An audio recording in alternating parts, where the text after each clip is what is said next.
रामकृष्ण हरी माऊली. सध्या मी दिवे घाटाच्या पायथ्याशी आहे. तुम्ही बघू शकता हे माउंटन व्ह्यू हे हॉटेल आहे. हॉटेलवरूनच आपण जो आता दिवे घाटाला जो पालखीनं चढायला सुरुवात केली तो व्ह्यू तुम्हाला मी आता फुटेज दाखवलेले आहेत. आणि ह्याच हॉटेलवरती काही माऊली आहेत, त्यांनी जो हा थरार आता पाहिलेला आहे. त्यांना विचारू की त्यांच्या काय भावना आहेत. रामकृष्ण हरी.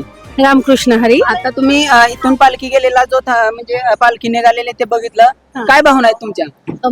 सगळ्यात पहिल्यांदा मला खूप आनंद झाला, कारण बरीच वर्ष म्हणजे मला वाटतं आम्ही 2004 पासून इथेच आहोत, इथले प्रॉपर आहोत. तर मला असं वाटतं खूप आनंद होतो, जो काही उत्साह आहे. एवढे लोक आळंदी देहूवरून जे जातात तर त्यांना एवढी एनर्जी येते कुठून. जी आपली परंपरा आहे ती खरंच खूप छान आहे आणि ही परंपरा अशीच वर्षानुवर्षे खूप अशी टिकत आलेली पण आहे आणि इथून पुढे ही टिकत राहणार. पण जो जोश आहे, जी म्हणजे संख्या आपण बघतोय, तर असं मला वाटत नाही की कधी ती संख्या कमी झालेली आहे वारकऱ्यांची. उलट ती दरवर्षी वाढतच चाललेली आहे आणि त्यांना बघून आम्हाला पण एक छान उत्साह, आनंद येतो, एक नवीन उमेद मिळते की हे जर एवढं करू शकतात तर मग आपणही आयुष्यात कधी हार मानू नये. त्यांच्याकडून घेण्यासारखा भरपूर संदेश आहे.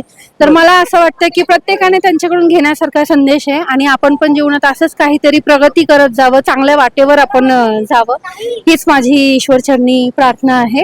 आणि सगळ्यांना आषाढी एकादशीच्या पहिल्यापासून म्हणजे मनापासून हार्दिक शुभेच्छा.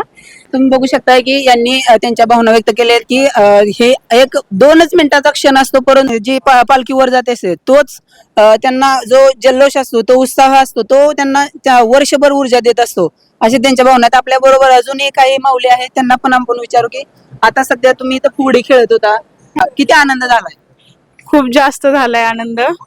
एकतर फुगडी खेळून तो ऑलरेडी एवढा आनंद झालाय आणि हा जो सीन आहे तो आमच्यासाठी खूप मौल्यवान आहे आणि तो वर्षानुवर्ष आम्हाला असंच बघायला भेटत राहू, हीच सदिच्छा आहे आजच्या एकादशीची आणि येणाऱ्या एकादशीची. थँक्यू. भक्तीचा जनसागर जे काय सांगतो ते इथं फक्त भारतात दिसू शकतं. पूर्ण सगळं घरदार सोडून फक्त त्या देवाच्या चरणी स्वतःला विलीन करण्यासाठी प्रत्येक भक्तजन येत असतो आणि हे फक्त इंडियामध्ये किंवा भारतामध्येच घडू शकतं.